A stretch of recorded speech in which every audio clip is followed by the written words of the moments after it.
പാകിസ്ഥാനിലല്ലേ പ്രശ്നം എന്ന് പറഞ്ഞു. എല്ലാവർക്കും സ്വാഗതം. ഇന്നത്തെ ന്യൂസ് ചാനലിലേക്ക് സ്വാഗതം. ഇന്നത്തെ ഇമ്പോർട്ടന്റ് ന്യൂസ്, ഇന്ത്യയുടെ മേലെ ശക്തമായ ആക്രമണമോടെ ആണ് ചൈന മിസൈൽ ആക്രമണം തുടർന്നിരിക്കണേ. അപ്പോ പിന്നെ അങ്ങോട്ട് ഇന്ത്യ അവരുടെ മുന്നെടുപ്പ് റഷ്യന്റെ കൂടെയാണ് നടക്കാൻ പോണേ. അങ്ങോട്ട് പാകിസ്ഥാനും കൂടി റഷ്യന്റെ കൂടെ പാകിസ്ഥാൻ റഷ്യനെ ആക്രമിക്കാൻ നിൽക്കുമ്പോഴാണ് നമുക്ക് യഥാർത്ഥ ഒരു കാര്യം കാണാൻ പറ്റണേ. അപ്പൊ കൂടുതൽ വിവരം എന്ന് പറയണ്ട, എന്താ തെളിവ്, നമുക്ക് തെളിവ് സ്ഥലത്ത് തന്നെ പോവാം. നിങ്ങൾ പാകിസ്ഥാനിലാണോ ഇപ്പൊ? നമ്മളിപ്പോൾ ജർമ്മനിലാണ്. പാകിസ്ഥാനിലല്ലേ പ്രശ്നം എന്ന് പറഞ്ഞു. ഇവരോട് നമ്മളിപ്പോ ഉള്ളത് പാകിസ്ഥാനിലാണ്. അപ്പൊ കൂടുതൽ സംസാരിക്കേണ്ടത് നമുക്ക് എന്താ അവിടെ നടന്നതെന്ന് ചോദിക്കാം.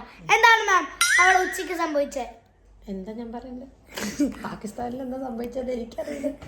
ഞാനിവിടെ വീട്ടില് അടുക്കളയത്തെ വല്ല കാര്യം